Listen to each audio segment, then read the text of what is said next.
Napoleon Bonaparte, the man, the myth, the legend. You know him as the Corsican noble turned French emperor, the military genius who conquered most of Europe, and the exiled man who met his end on a remote island. But let's be honest, you've heard that story 1,000 times. Today, we're diving into the juicy stuff, the tales that history books conveniently left out. We're talking about a young Napoleon, the victim of relentless bullying, a man who had quite the misfortune with women, and a character with quirks and oddities that would make a reality TV star blush. So forget everything you thought you knew about Napoleon. We're about to embark on a journey through the lesser-known chapters of his life. Alright, let's dive into the lesser-known chapters of Napoleon's life, starting with his early years and the bullying he faced at the Officer Academy. Now, I know what you're thinking. Napoleon? Bullied? Yes, indeed. Our man wasn't always the towering figure of authority we know him to be. Born into Corsican nobility in 1769, Napoleon was sent off to mainland France for his education. Now, imagine being a young boy away from home, trying to fit into a new environment. Tough, right? Now, add a thick Corsican accent to the mix, not the best recipe for popularity, I must say. At the Officer Academy, Napoleon was the outsider, the odd one out. His accent, his background, his status, everything made him a target for relentless bullying. But here's the thing about Napoleon.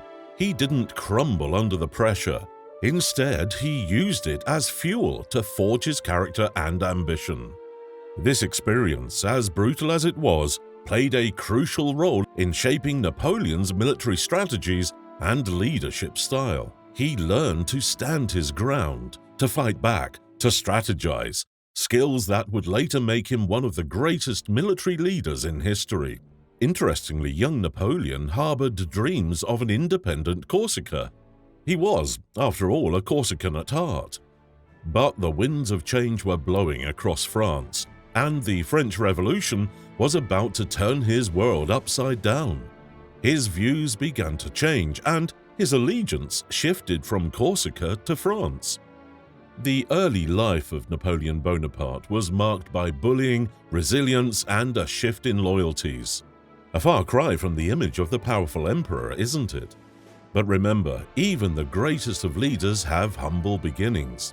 And for Napoleon, these experiences were the stepping stones to his path to greatness.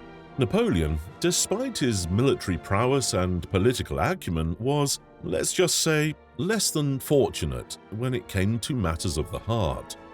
His romantic relationships were a series of tumultuous affairs, political alliances, and unrequited passions that would make even the most seasoned soap opera writers blush. His first wife, Josephine de Beauharnais, was a widow and a mother of two when they met. Napoleon was smitten, but Josephine, not so much. She was interested in his rising political status and his Corsican charm.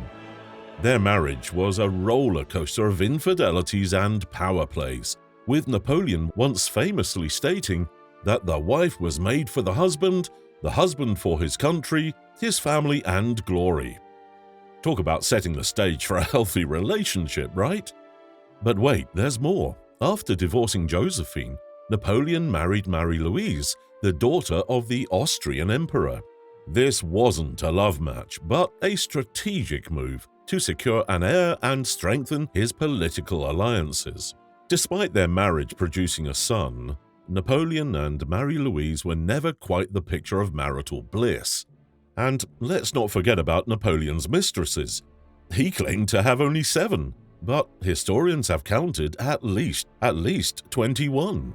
One of his most famous mistresses was Maria Waleska, a Polish noblewoman who became his lover in an attempt to sway him to support Poland's independence. Napoleon's love life was a complex web of power, politics, and passion, with each relationship leaving a lasting impact on his life and reign.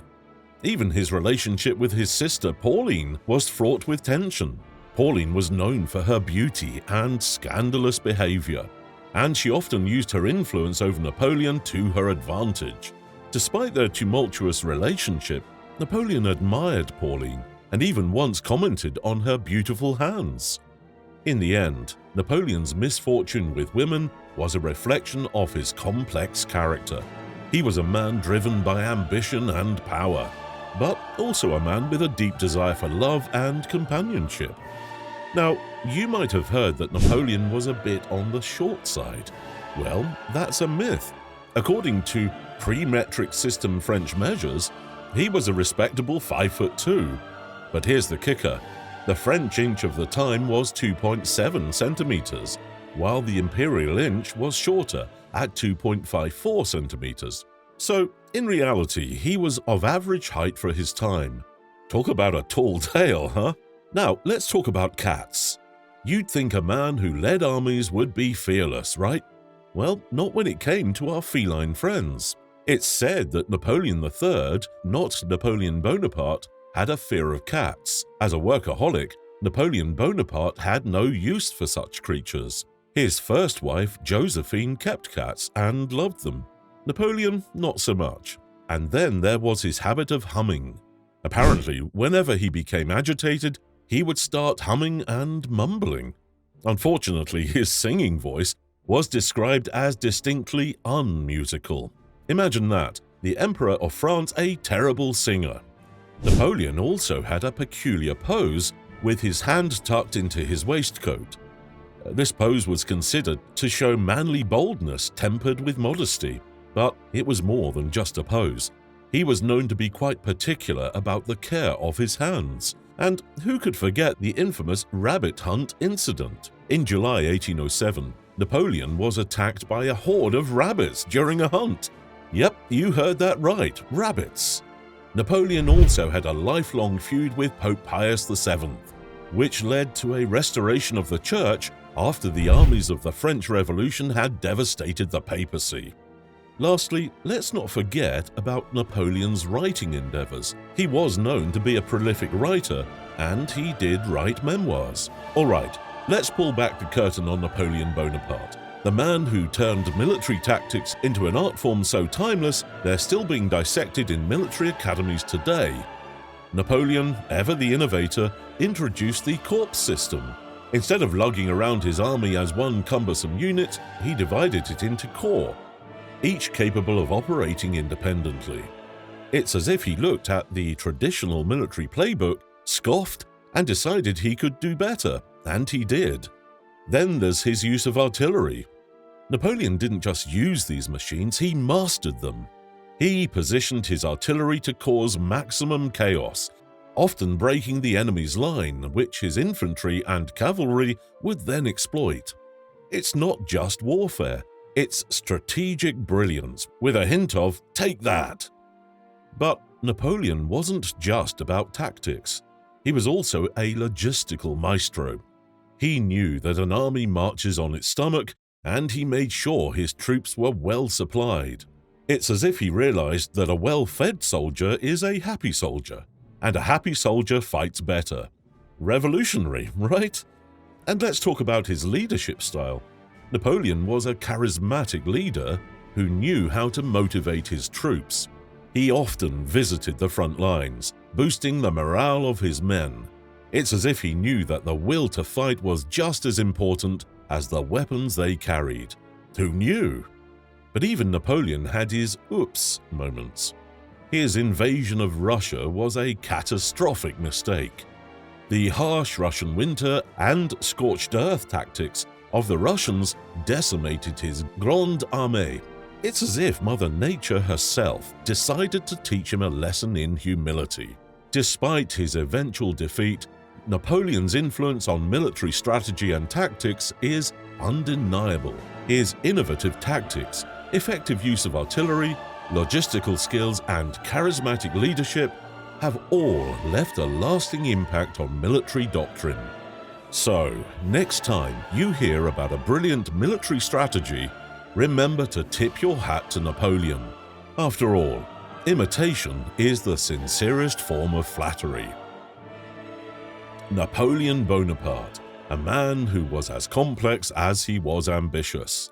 From his humble beginnings in Corsica, Through the bullying at the officer academy, to his misfortunes in love, and his quirks that made him, well, Napoleon. We've also delved into his military genius, which, let's face it, was nothing short of revolutionary. But remember, beneath the grandeur and the military brilliance, he was just a man with dreams, fears, and a peculiar fear of cats. A man who changed the world, yes, but also a man who loved, lost, and hummed tunelessly to himself.